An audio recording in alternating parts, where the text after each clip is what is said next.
Welcome to the Zoe Routh Leadership Podcast, where we share all things people stuff in leadership. Learn from leaders who have done the hard yards and learn from experience. Hear from expert authors about the latest insights from culture to strategy and messy people dynamics. Get tips and insights from multiple award-winning author and leadership expert herself, Zoe Routh. Now, on with the show. Hey, it's Zoe, and on the show today, we're going to be answering the question, how do you scale culture? And our guest, who I'll introduce in just a moment, kick-started his own business in 2006 and has grown it quickly from 4 people to 45 in just 5 short years. So lots of lessons learned on how to do that effectively and keep the culture intact and healthy. So before we get into the juicy details of who my guest is and get on with the show, a couple of brief announcements to get you up to speed. Some personal updates. Yep, my feet still hurt.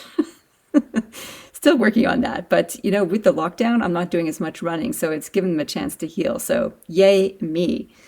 My novel is progressing. I'm about 2/3 the way through. So my aim is to have the first draft done and dusted by the end of September so I can get it out to my editor. And then who knows after that. But it's feeling good. I'm enjoying the writing and I'm getting into flow when I do it. And I'm really enjoying the dynamics of the characters in the world that I've built. So yeah, that's all really cool. And this is the first chance I've had really to take a breath and think about the theme for this quarter, vertical development. And vertical development is really a huge exploration of self-awareness and point of view and perspective and perception. And when I think about all the people we've had on the show so far, each has been so unique and quite profound in how they see themselves and how they see the world. Probably the common thread running through all of that is listening. It's paying attention, whether it's to your own inner voice or to your own inner experiences or indeed to those of others. That's one the common thread is. So honing the sense of awareness and being present and still in the moment is our way to access bigger and more complex perspectives. So that's a key piece of observation for me. And then the second piece is the fundamental leadership attribute that I always talk about when we're talking about what kind of leadership attributes you should have, and that's curiosity. Being curious about your own world, about your own headspace, your own emotional world, as well as those of others, is a superpower. And we really need to really lean into that one as leaders, because that will keep us from making a huge mistake, which is the rise of hubris and imagining that we know it all already, because we certainly don't. Okay, what else? Oh, we've got some amazing events coming up in October, both virtual and fingers and everything crossed live in Canberra. There's 2 types. One is called the Amplifiers Taster. And in that, I give you an experience of what it's like to be an amplifier. The reason being is that I am on a mission to recruit more amplifiers to this program because it is all about helping you get bigger and better results year after year. And we do that by elevating your perspective as well as your leadership skills. So if you're interested in stepping into something bigger and better, then amplifiers could be for you. So you can check that out on the events page at zoerouth.com. And the other event, there's a virtual and live event, as I mentioned, is called Strategic Conversations for Senior Executive Teams. So no doubt about it, senior executive teams have had many challenges over these last 18 months. And even as we wind through this next stage of the pandemic, we're absolutely going to need to be able to have really powerful conversations. And in this masterclass boardroom session, we are going to talk about the 4 most important conversations you need to have with your senior executive team. The point of the session is to give you the frameworks and a couple of facilitation tips so you can go and run those sessions yourself. And if you don't feel like you're up to it, of course, you can hire me to come and do that with you. I would love to do that. In any case, you can find out all about those events at zoerouth.com. Click under programs. You'll find the events all listed there. But you don't have to just dig it out. If you're signed up to our newsletter, you'll get all the notifications you need for these events. Easy peasy right into your mailbox. So you can go to the podcast page at zoerouth.com and sign up to get notifications of each and every episode and all the special stuff that we've got going on too. Okay, well, now on to introducing my guest today. His name is Tim Jackson. He's based in Melbourne, and he is the CEO and general manager and the founder of Access 4. What is Access 4? They service channel partners in the wholesale provisioning of hosted voice, unified communications, associated networks, equipment, and support service, i.e. it's a very important IT business, which is all about providing really important technical support for business communications. So that is his business, and he's grown it from 4 to 45 in such a short time. I love talking with him. He has so much energy, and he's really worked hard on both his business strategy and his people strategy. And he's continuing to invest in both of those things. So without further ado, here is Tim. Awesome. Well, all the way from beautiful Melbourne, and our heart goes up to everybody in Melbourne. Welcome, Tim Jackson, to the show. Thanks for having me, Zoe. I'm really happy to hear. Let me try that again. I think I'm a little rattled because I'm sitting on the floor on cushions in my cubicle instead of on my Swiss ball. So I'm not in my usual frame of mind for the podcast recording. So I've just got a little new experiment. That's a little heads up for all you listeners. And I will post a picture of the new setup because it looks ridiculous. And I'm still under the stairs. So you can have a look at that. But Tim, enough of me rabbiting about my, my difficult circumstances. Tell us about how you got to be managing director of Access 4. Yeah, I came up with a business idea 6 years ago now. I was working in the tech industry for an MSP, and we were undergoing some big transformational projects. And once we completed one big one, I sort of looked at the industry, especially the industry in Australia, and around selling voice and unified communication solutions, and saw a really big gap in the market, and decided to put my big boy pants on and see if we could go start a business and get out of the comfort zone and build something. So yeah, to date it's been 5 years and sort of grown the business fairly rapidly, which is great, up to sort of 45 staff, starting from 4 back in the day, and grown with the business. So it's been exciting. So you've gone from 4 to 45 in 5 years. Yeah. That sounds like a very complex business operation to get going pretty quickly. I know I've been like 3 people in my business for, 15, 20 years. So to move so quickly is quite enormous. But, my intention was never to get to that level. Let's rewind a little bit. So first of all, MSP, Managed Service Provider. Did I get the acronym right? Yeah, spot on. Absolutely. Aha, win. And so this is all the IT sector. And when you're talking about, I just want to clarify the technical stuff for the listeners. So voice control technology, what is that actually? Yeah, so there's a range of products there, Zoe. I think, in its basic form, it's the business phone system that, small, medium corporate businesses use to communicate, internally with their customers. And that could be, a phone on a desk, but it's sort of evolved over the last 5 years, and certainly over the last 2 with the pandemic, which is now gone into more of the unified communication side of the sort of the product set, which is, the Microsoft Teams or the Zoom or the WebEx.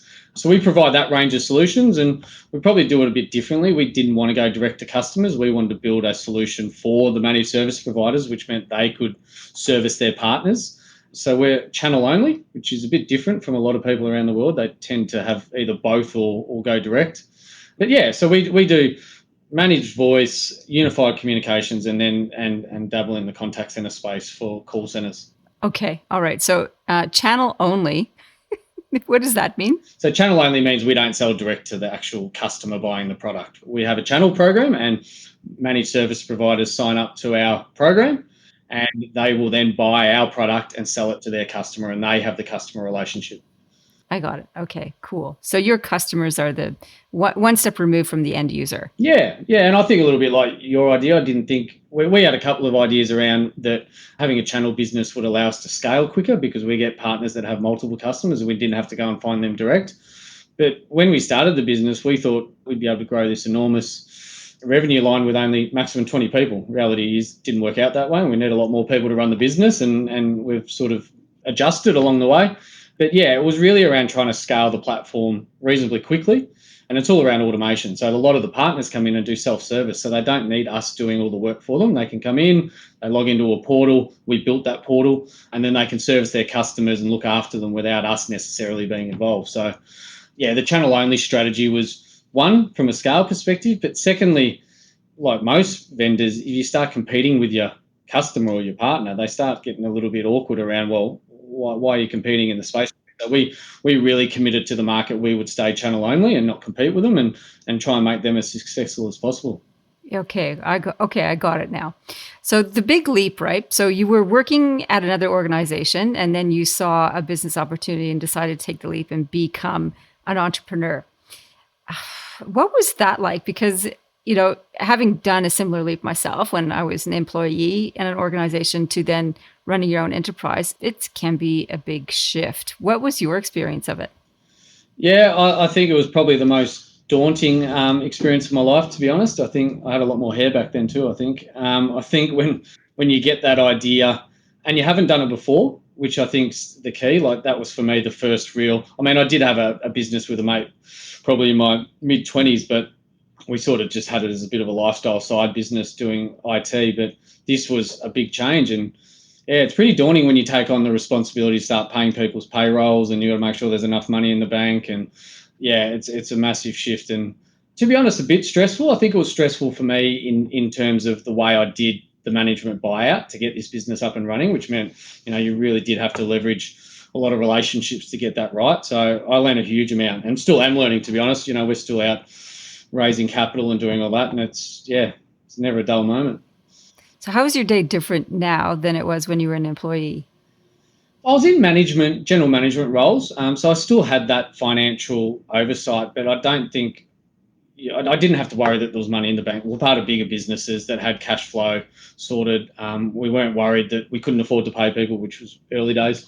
I think, not that I'm necessarily more passionate because it's my business, but it is your credibility and it is something that I started. So I think you tend to take a lot more on, I think. And for me, when you start a business and you're only 4 people, you're literally doing everything. It's not a glamorous MD role.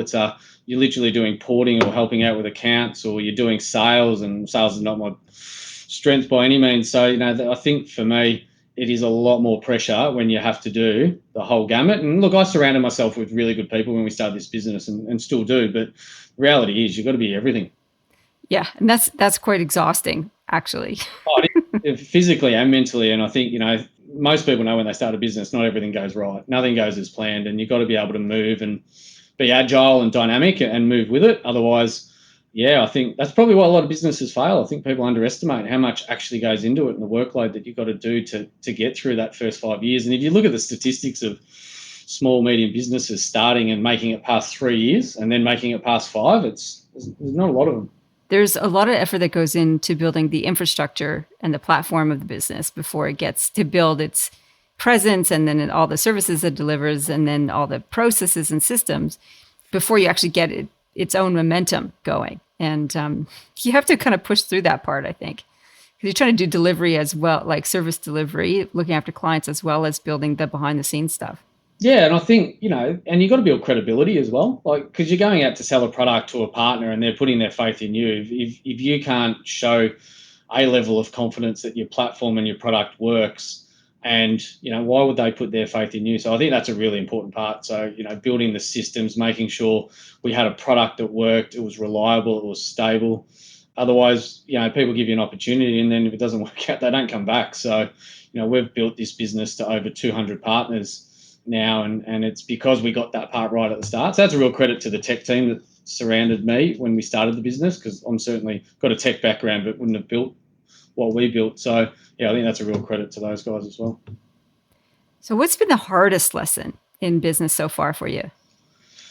I think there's a few, to be honest. I think we're now at a point where we're scaling out, and it's about trying to let go. We've been so intimately involved with the operations side of the business. We've now got to the point where we've got senior leaders that sit under the executive team, and it's entrusting them to go and, do the right thing and build out the business vision that we've got, for the next 3 years. I've got a very operational background, so I like getting involved in solving the problem. I think now it's a challenge of, you've got to coach people through that and get people on that journey with you rather than having to do it for yourself. And it's not scalable, and that's not good leadership if you have to be involved in every single decision that happens from a day-to-day perspective. So, for me, it's sort of now the biggest challenge is sort of pulling back and having that strategic thought around where we're going as a business and what new markets look like, what new products look like, and leaving the other stuff to other people in the business. So that's probably the biggest challenge I've got at the moment.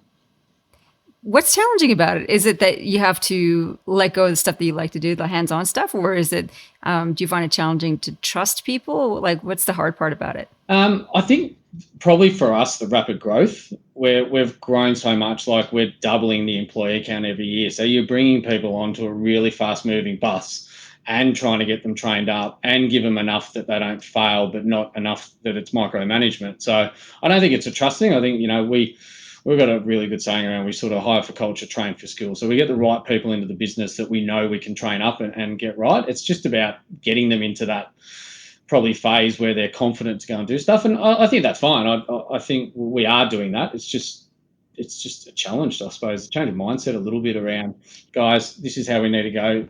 We've identified the problem, let's solve it, and then let them go and deal with it. So you talked about hiring for culture and training skills. Talk me through that. So how did you identify your culture?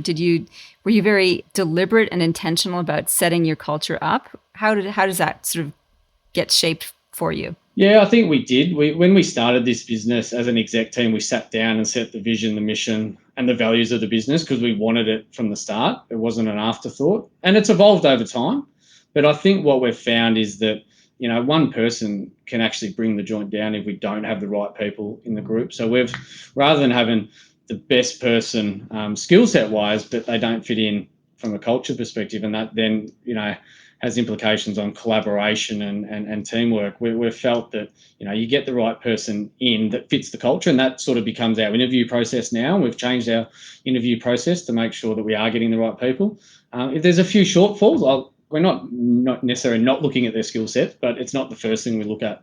And I think if there's a couple of gaps that we think we can work with them on from a skills perspective, but they're culturally there, they understand the vision, they're in it with the rest of us, that's more important for us at the moment. I think that's evolved. We redid our values last year just to consolidate it down, make it easier and make it more in front of everyone. And I think, to be honest, the pandemic's probably made it harder because, they're not in the office, they don't see the values on the wall. We're not, collaborating as much because it's VC all the time. But certainly I think we really put a massive effort in over the pandemic when Melbourne went into lockdowns to make sure we were doing things with the staff every week and that we put functions on, whether it was remote or not, to really keep people connected. Because I think that's one thing we really push hard in this business is that, we're available as a senior leadership team or someone on the TAC or in the porting team. We really don't have that hierarchy around, where we sit in the business. So I think for us, making sure everyone's connected, they're collaborating is really key. And I think that's probably driven our culture. And our EMPS has reflected that. We do our EMPS every...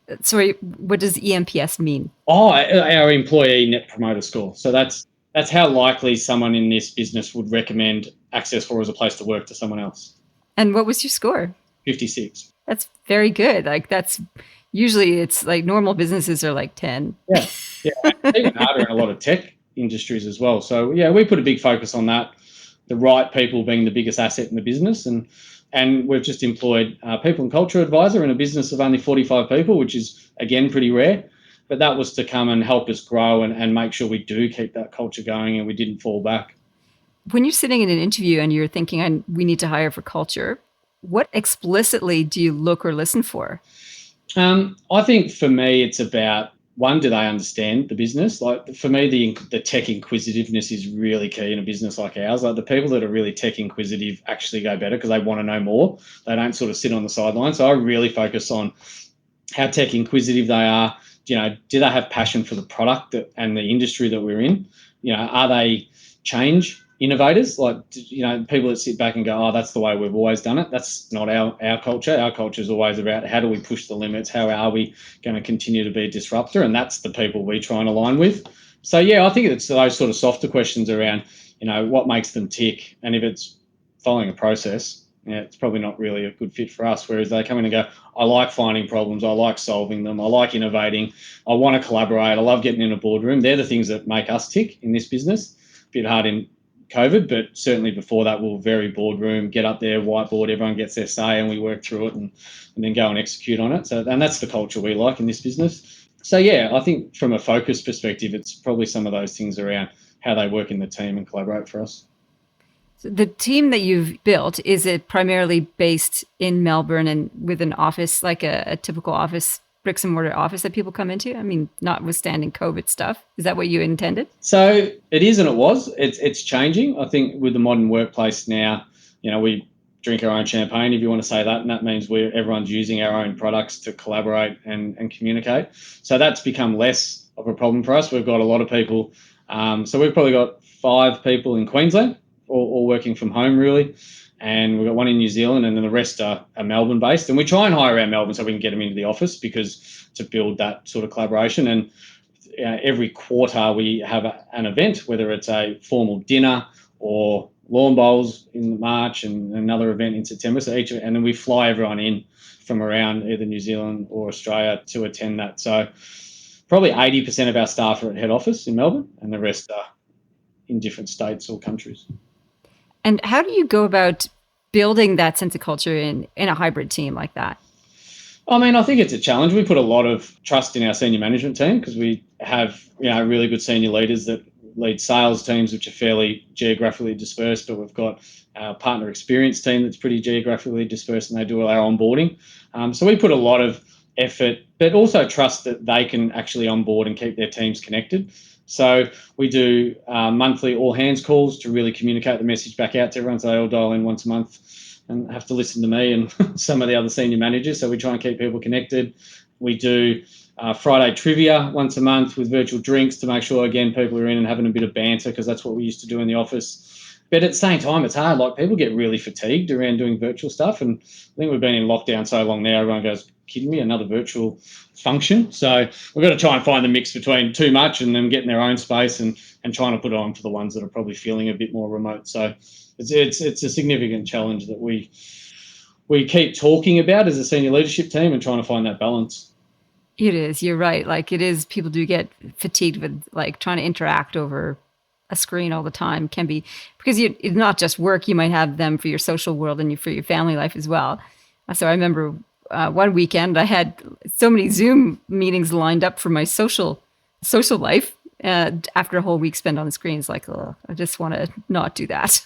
Yeah, and I think that's the challenge we have. Like, you get to a Friday afternoon, and some people really love it. Like, they love getting on and doing the trivia and having a bit of banter, and everyone goes, I couldn't think of getting on another virtual, and I'd rather go and veg out or go for a walk. So I think we're pretty flexible. If you want to come, you come and you participate. If you don't, you've had enough, that's okay. We know people need a break. So, Tim, I'm curious about your opinion around hybrid workplaces. So that this sort of big conversation in corporate world at the moment about, when we get to go back into the office, should people be compelled to go back into the office 5 days a week? And there's different camps. There's some employers are like, you must come back in the office. It's essential for service delivery and for collaboration and for culture. And then there's others who are like, nah, we're all just going virtual. We're not coming back into the workplace at all. That's sort of my sister's workplace is like that. And then the middle road is the hybrid. What are you guys seeing around that? Like, where do you think is the best options for people? Yeah, I think it's a massive challenge. And I think we've sort of gone from, we've got to get people back to, I don't think people are going to come back. And we're sort of swaying in the middle. And we had a return to work policy that we were trying to roll out around July, and then we went back into lockdown. So we've put it on hold. But I think for me, my view, which as a senior leadership team we're working through at the moment, is I think it makes sense if people come back to the office because they're achieving something. I think if you're bringing people back to an office for them to sit at a desk and not interact, to me, that's not valuable, and it's probably disengaging. I've really talked to my team about saying, well, we want staff to come back because it's collaboration, but we can't force them to come back. Well, you could, but I don't think we should. So my view is really around, one, we've got to look for a new office at the end of this year, and we want to make it enticing for people to come back. We want to put a bunch of EVPs or employee value propositions around coming back to the office, but I'd love to make it their choice, and I'd love for them to come in when they feel they're getting something out of it. If I turn around to our engineering team and say, you need to be in the office 2 days a week, and they feel like they're not as productive, they won't be as productive. So I think we lose as a business. And I think there's different roles in the business, and it's a bit like leadership for me. You've got to treat people differently based on their circumstances, their roles, and what they're trying to achieve. And I get it that engineers, for example, probably work better in an isolated environment. And if they don't feel like socialising is getting them anything, they probably don't. Where our sales and our product teams are fairly collaborative, they want to come back, and we should support them in coming back and give them the environment they need to come back. I think the other thing too is that when you look at it, a lot of our staff live, significant distance, up to an hour away from the office, and it's not productive having them in a car or a train for 2 to 3 hours a day. So, could we give them a better lifestyle and get a better output by them not having to come in 5 days? I'd ideally like to see people come in, 1 or 2 days and do that. But again, if it works for them, I think it makes sense.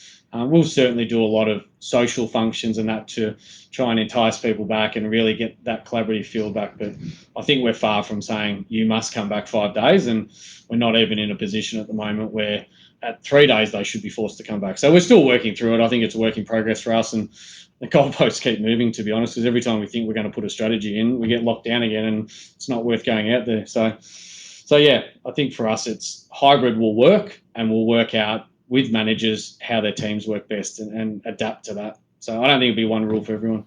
That's interesting to know. Not one rule for everyone, and that being able to have that flexibility is important, because it adds a whole new layer of complexity to management. Because, what do you do about compensation for people when they're at home and they're using their own electricity, their own Wi-Fi and that kind of stuff? Do they get salary supplementation for that? Like all that sort of on the table as well. Yeah, I'd probably look at that and say I think it's a bit of a trade-off. Like if you don't want to come in and use 2 hours in petrol and train rides and all that stuff you normally do, I think you're still going to be financially better off from working at home. But we're certainly looking at how do we provide car parking where we probably wouldn't have provided a huge amount because people don't want to use public transport. So I think we've sort of been pretty flexible in the fact that people could take equipment home. If they want to work from home, we absolutely support it. We're a small business too. We're not the Googles of the world. So we've got to be careful around how we work compensation and decking out people's home offices. But certainly I think as we get bigger, and we've certainly started now to be able to virtually onboard people. So Abby and Tom, who sort of do our HR, people and culture, are now sending them out, putting welcome packs together. So we've actually got pretty good at doing that sort of stuff. So keeping that going and extending it, making sure there's an OH&S thing to that they're not sitting under a staircase. Yeah, where's my OH&S officer? Jeez. That would be my main concern. I want to make sure people have a effective setup at home. And we'll try and help them do that.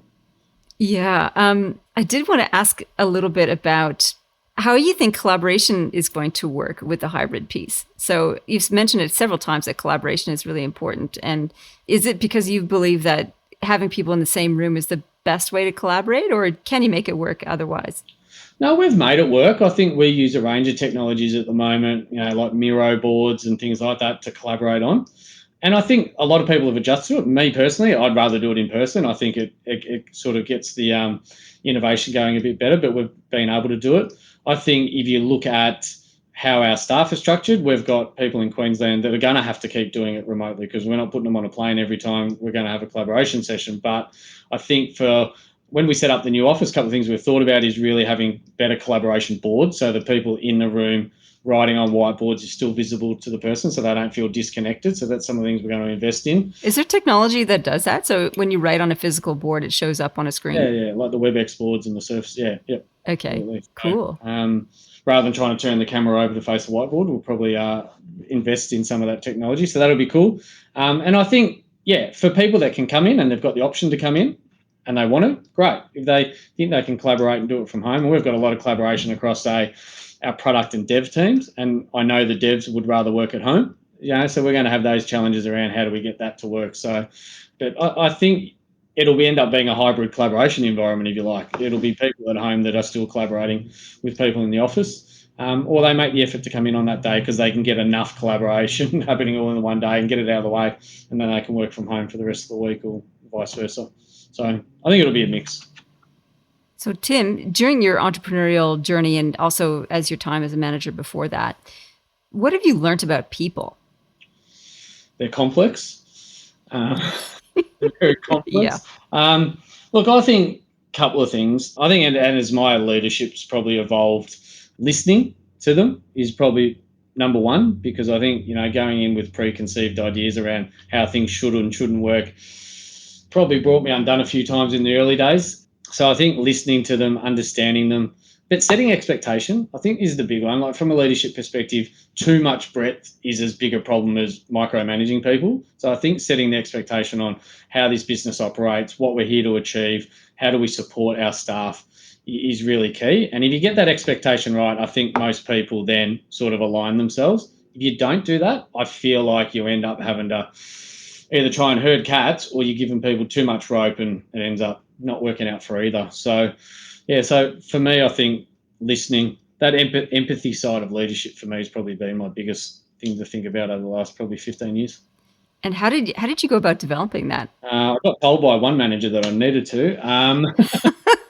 That's always helpful. I think I was probably very much had the right intention, but it was more of a delivery thing. So I think, probably two managers at the job before the last one really said, look, you are a good leader, but you just probably got to develop this one component, and it was the empathy listening part. And I took it on, and I think, reading a few books, doing a couple of different things around how to understand people and get the best out of them and take more of a coaching side to it rather than telling people how to do it. Certainly probably evolved that side of me a lot more. And if you get busy and you get stressed and you get frustrated, you probably slip back into that. But I think for me, if you can take people on the journey and they feel like they were a part of the solution, it's so much easier to work together.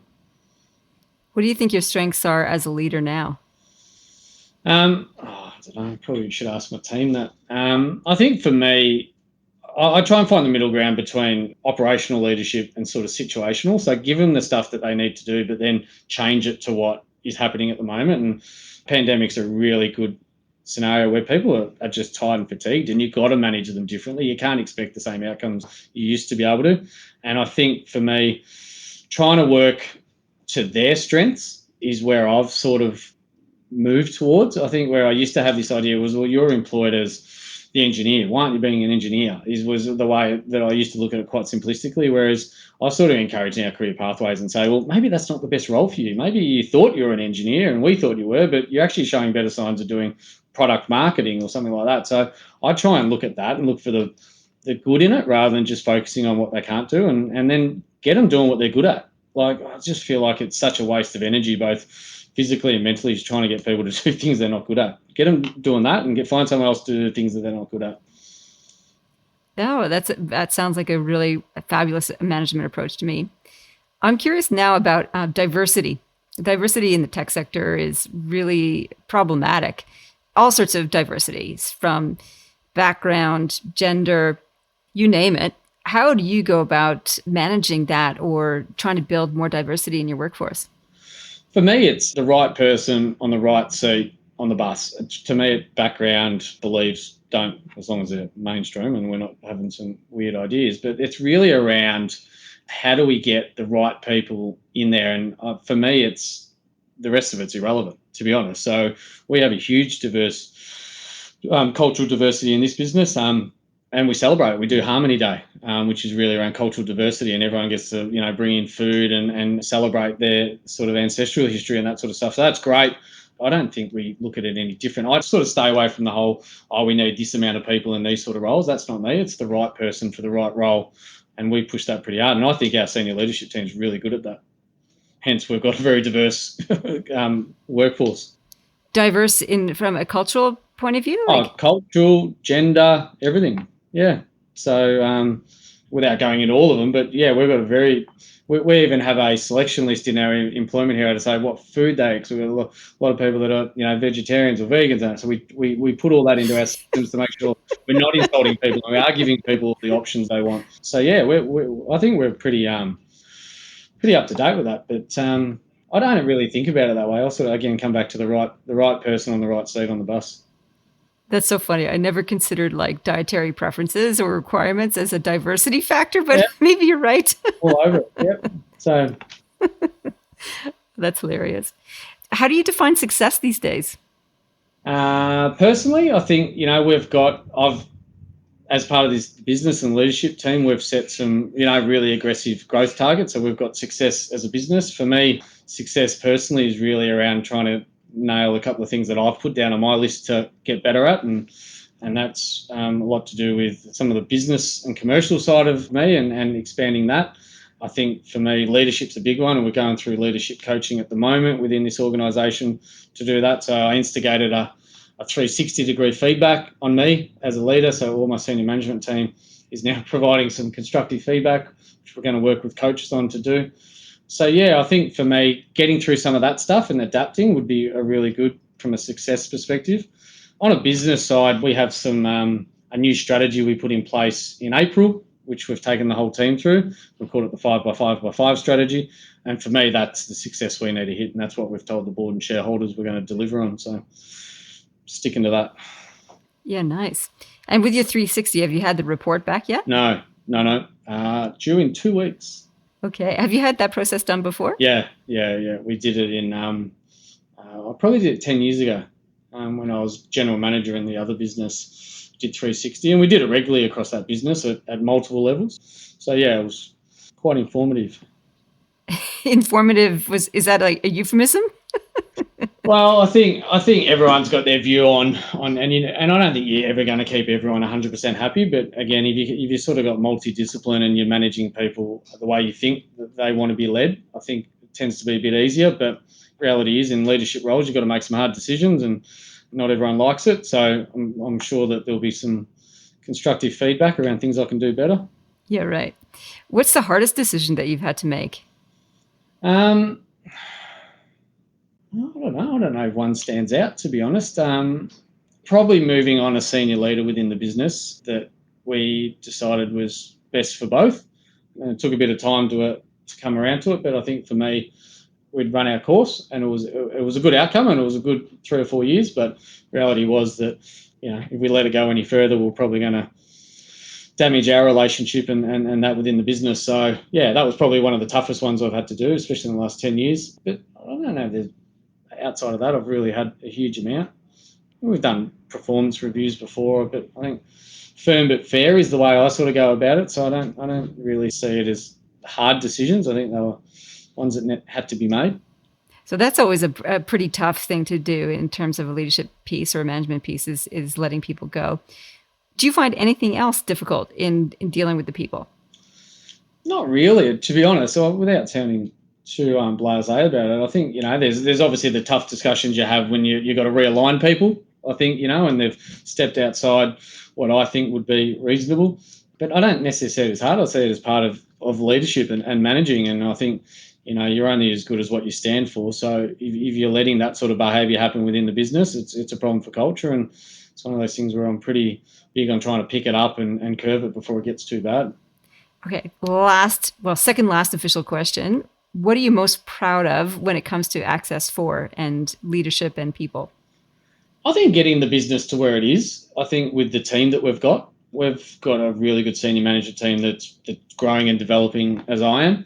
And I'm pretty proud we got to the fact now that we've got, 2 tiers of leadership. So we've been able to release a lot of that pressure off the founding execs. And that team's really stepping up. And I think the feedback through this leadership program we're doing is, we have got the right people on the right seat in the bus, which is good. And that we've got to continue to develop our people to make sure, one of the big things we're finding at the moment is attracting talent. And it's probably the market all round, but finding people is really hard. So when you find the right person, working on retaining them and making sure they're still engaged is really big for us. So if we can continue to grow the company at the rate we're growing, I think that'll be huge. Well, it's certainly been an amazing rate of growth from startup to 45 people in 5 years. And to be still successful in our second year of the pandemic also is amazing. So my last question is, where can people find out more about you and Access 4? Me, I'm probably not a hugely public person, so I don't know where they'd find out a huge amount about me, but LinkedIn. Cyberstalk you. Yeah, cyberstalk me on the social platforms. I actually did a Father's Day thing this week, really around some feedback on an interview there, and did a video probably a week or two ago. So there's a couple of things out there. Certainly around Access 4, the website's probably the best. And it's Access, ACCESS 4, the number 4.com. .au, yeah. Okay, fantastic. Tim, thank you so much for sharing your leadership journey and the growth of Access 4 with us. I found it particularly interesting hearing about the ins and outs of scaling up and scaling out and how you work your culture and what's been easy and what's been hard. So thank you so much. No, thanks for having me. It's been great. Thanks, Zoe. Before we wrap up, I want to point you towards our amazing sponsor, Interplicity. Interplicity runs terrific online professional development programs for more wisdom at work, something we definitely need these days. Just go to interplicity.com, or you can click the link in the show notes. You can even save $100 off tuition when you use the code ZOE100, ZOE100. And now, let's wrap up. So how do we answer? How do you scale culture? It's a tough gig, right? And people are such complex things. And I think Tim's statement that no one size fits all in response to the question about hybrid options is probably more to the truth of the matter. Is that human beings are all very unique with their own needs and wants and desires and conditions. It's very difficult to scale culture. And I think what Tim does particularly well with his senior executive team is identifying what was important to them in the culture. That whole idea of being information technology curious, IT curious, is a really critical component of what feeds the culture. So that's insatiable appetite for more and for curiosity and finding out what's new and pushing the edge really sort of stands out as a feature of their culture. And knowing that as the guiding light to how you actually build the culture and remain adaptable and move with the sands as things change and shift, I think are the key elements we can take away from the conversation with Tim. Well, I do hope you enjoyed the show. If you did like it, share it on the socials, send it to your friends, write a comment, rate and review. Do that. It builds up really big karma points for you for doing something good for somebody else. And it also spreads the story of what leaders are doing right, so other people can steal their ideas in a good way. Steal their ideas of what it means to run a good company and to build a company, the ins and outs of it, and what works and what doesn't. Okay, I look forward to sharing with you on our next episode some really fabulous insights coming up on vertical development. In the meantime, live well, lead well. You've been listening to the Zoe Routh Leadership Podcast with leadership expert Zoe Routh. For more about people stuff and to contact Zoe, go to zoerouth.com.